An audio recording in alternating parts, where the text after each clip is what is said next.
Les gens qui te parlent du marché et machin, c'est juste des gens qui sont has-been mais parce ils se sont pas remis en question et c'est ces mêmes gens qui vont finir en disant: «Ah, c'était mieux avant, le monde change». Ouais, mais mon gars, en fait, est-ce que toi, tu changes aussi? Ça se sent côté The Boost, en tout cas dans les chiffres, hein, quand je compare les chiffres, les marges 2021, 2020 et aujourd'hui évidemment que ça se voit. Mais moi je vois pas ça comme une mauvaise chose, quoi, plutôt comme des opportunités. Il y a toujours de la nouveauté, il y a toujours des nouveaux acteurs, il y a des tendances, pas que dans l'industrie, mais même de manière macro, qui fait que il y a toujours moyen de tirer son épingle du jeu. Encore faut-il être prêt et avoir la flexibilité de s'adapter à ces règles du jeu. Bienvenue dans ce nouvel épisode de Structure, le podcast qui libère l'entrepreneur tout en décuplant le potentiel de croissance de son entreprise. Je suis Romain Collignon, le fondateur de Squared, et ce que je vous propose dans ce podcast, c'est de prendre part à une conversation. Une conversation où on est entre nous, avec mon équipe ou avec des invités triés sur le volet, pour vous partager toutes nos coulisses et où évidemment la structure, au service de la liberté et de la croissance de l'entrepreneur, ne sera jamais très loin. Alors, la conversation du jour, c'est la réponse à l'une de vos questions. Venez d'ailleurs me les poser sur Instagram ou sur LinkedIn, j'adore vous lire et j'adore vous répondre. Et en plus, ça me donne un très bon prétexte pour vous offrir des épisodes comme celui que vous vous apprêtez à écouter. Allez, c'est parti! Alors en ce moment, on entend pas mal de choses sur l'industrie de l'infoprenariat, on entend que le marché se contracte, etc. Et comme on en a discuté dans le précédent épisode, notamment du fait que la demande de formation en ligne n'augmente pas autant que l'offre, c'est-à-dire les nouveaux acteurs en place, notamment à la suite du Covid, il y a aussi, on le voit dans nos masterminds, on a des succès incroyables qui viendraient faire taire et mentir les rumeurs. Comme vous êtes tous les deux au plus près du marché, j'aimerais vous poser la question, déjà comment vous percevez le marché et aussi, peut-être en fonction de ce qui se passe en ce moment, c'est comment vous abordez ça dans votre marketing et dans vos offres. Aline, est-ce que tu peux te lancer en première? Je me lance dans cet exercice périlleux. J'ai un peu redire ce qu'on a dit précédemment, c'est que moi j'ai vraiment ce point de vue où je considère qu'en fait ce qu'on vit c'est la normalité, ce qu'on a vécu avant c'était un privilège et qu'il faut pas penser qu'on est en déclin ou qu'au contraire il faut râler en mode pourquoi ça revient pas comme avant parce que ça reviendra pas comme avant. C'est notre nouvelle réalité, il faut la considérer comme telle et je trouve que c'est plutôt une opportunité parce que ça va niveler le marché par le haut. C'est-à-dire que les personnes qui vont rester, c'est vraiment les personnes qui font le meilleur travail avec le meilleur marketing, la meilleure com, les meilleures offres, les meilleurs produits, le meilleur branding, etc. Et qu'au contraire, les acteurs qui faisaient du travail peut-être moins qualitatif vont plus facilement disparaître que quand on était tous sous les stéroïdes de la pandémie. Donc je vois plutôt ça comme une opportunité de se challenger, de faire du bon boulot, à condition effectivement de ne pas rester enfermé dans ce super moment qu'on a vécu pendant le Covid, mais qui au final n'était pas vraiment la réalité, quoi. C'est comme, enfin, j'ai pas envie de faire des métaphores un peu douteuses, mais en tout cas, il faut pas considérer ça comme la normalité. Ça se sent côté The Boost, en tout cas dans les chiffres, hein, quand je compare les chiffres, les marges 2021, 2020 et aujourd'hui, évidemment que ça se voit. Mais moi, je vois pas ça comme une mauvaise chose, quoi, plutôt comme des opportunités. Et est-ce que tu as le sentiment qu'il y a deux aspects? Il y a un aspect que, bon, il y a un paquet d'acteurs qui vont disparaître un petit peu naturellement, c'est la dure loi de la nature parce qu'ils n'ont pas ce professionnalisme ou cette qualité marketing, sales, opération. Et est-ce que aussi tu as le sentiment que il y a une barrière maintenant à l'entrée qui est plus haute, plus forte? Comment tu vois ça? Je pense qu'il y a une barrière qui est un petit peu plus haute, mais plus parce qu'en fait, on a passé les premières années de l'infoprenariat quand il y avait pas beaucoup de personnes qui le faisaient, quoi. De la même manière au tout début de la crypto, les barrières étaient peut-être un petit peu moins hautes parce qu'il n'y avait pas beaucoup de personnes. Et en même temps, c'est ce qu'on appelle le early adopting, quoi. C'était là où t'es pas là.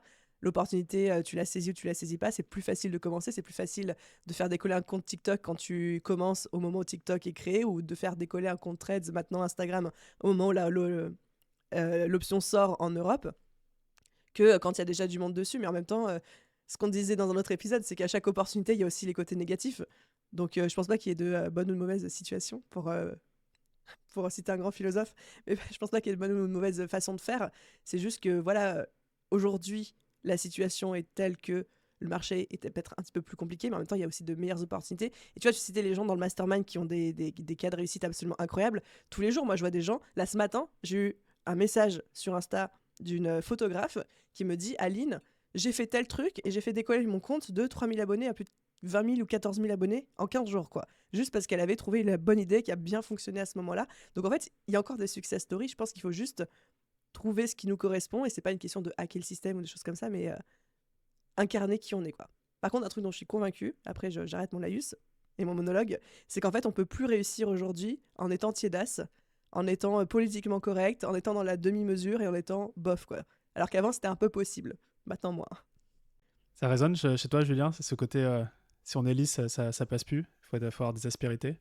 Je pense qu'en fait, les gens qui disent ça, c'est un peu les gens qui sont là depuis longtemps et qui ont commencé à mettre les pantoufles, tu vois? Qui sont tranquilles en pantoufles chez eux et qui ont arrêté de faire des choses cool parce qu'il y a plein de gens, nouveaux qui créent des putains de percées sur ce marché parce qu'ils arrivent avec un nouvel œil et ils sont pas, enfoncés dans leur canapé avec leurs pantoufles parce que, ils pensent avoir un droit, tu vois, en anglais, on parle de untitled, tu vois? Genre, je sais pas comment on dit en français, mais genre, bah, j'ai mon titre, donc on me doit, de continuer à m'écouter. Bah, non, en fait, si tu es chiant, tu es chiant. Et je pense que c'est ça, en fait. C'est que les gens qui te parlent du marché et machin, c'est juste des gens qui sont has-been mais parce ils se sont pas remis en question et c'est ces mêmes gens qui vont finir en disant: «Ah, c'était mieux avant, le monde change». Ouais, mais mon gars, en fait, est-ce que toi, tu changes aussi? Donc voilà ce que je pense. Donc c'est pour ça que j'ai pas trop envie de me mettre cette idée dans la tête, ce que je mettais là, j'ai pas trop envie de me mettre cette idée dans la tête, juste, bah, en fait, c'est les lois du marché. Qu'est-ce que veulent les gens aujourd'hui?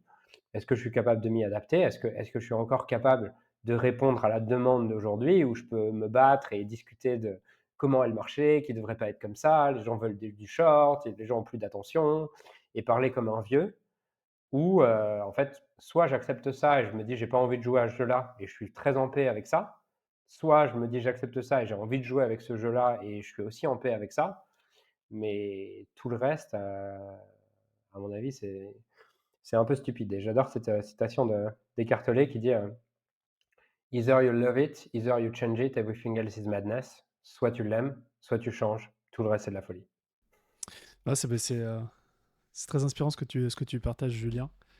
Et alors, entitlement, sentiment que tout est dû. Je viens Oui de rechercher. C'est vrai qu'il n'y a pas le et mot en français.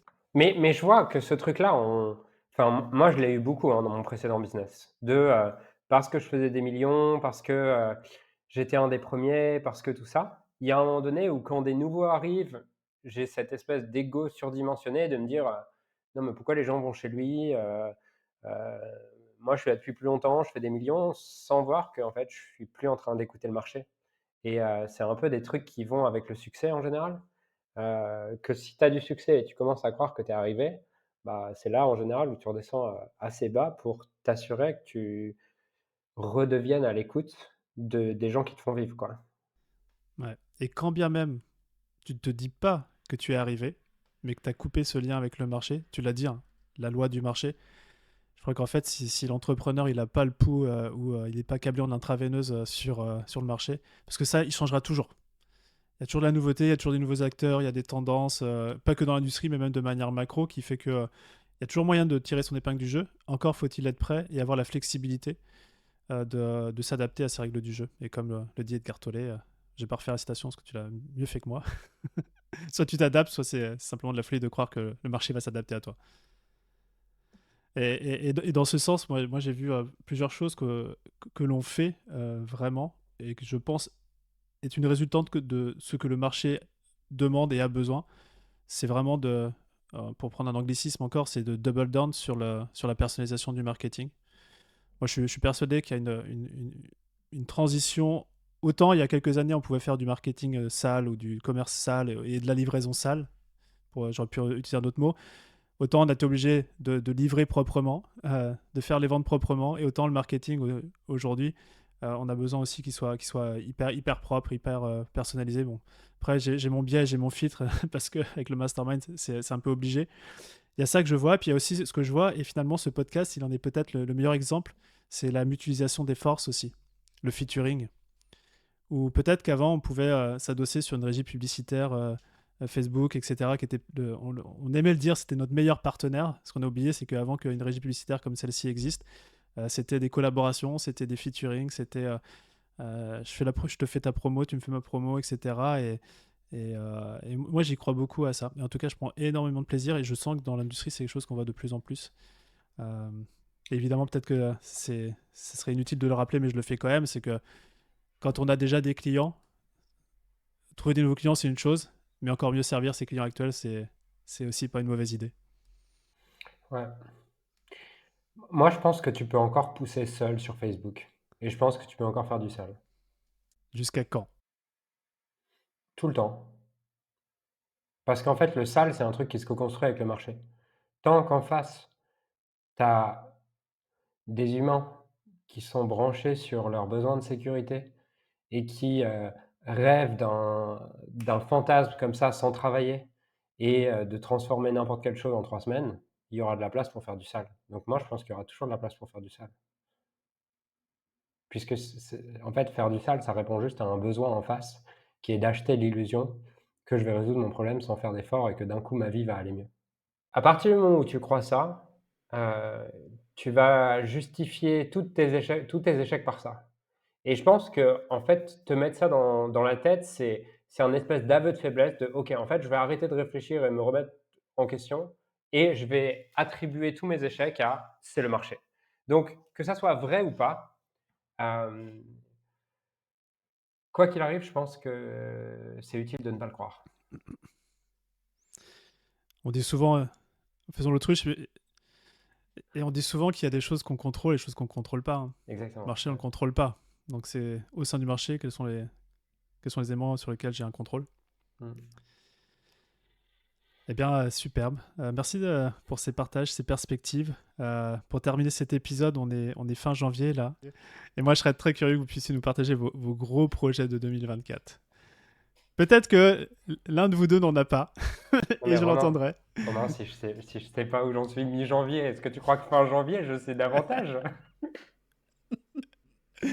La vie me dira ce qui se passera en 2024. Pour toi, Julien. Et toi, Aline, 2024? Là, c'est fin janvier 2024. On est en train de préparer le gros lancement annuel de notre programme et qui sera, spoiler exclusif pour ton podcast, Romain, peut-être le Ok. dernier lancement annuel qu'on fera. Peut-être que je vais quitter ma carrière de serial lanceuse, céder ma place aux nouveaux qui arrivent sur le marché et switcher vers d'autres business models. À voir, à voir, à Et voir. c'est quand les dates? Début mars. Dans tous les cas, tu vas nous faire une belle éclipse médiatique. On va parler que du lancement début mars. Donc voilà, les gens sont prévenus. Merci Julien, merci Aline.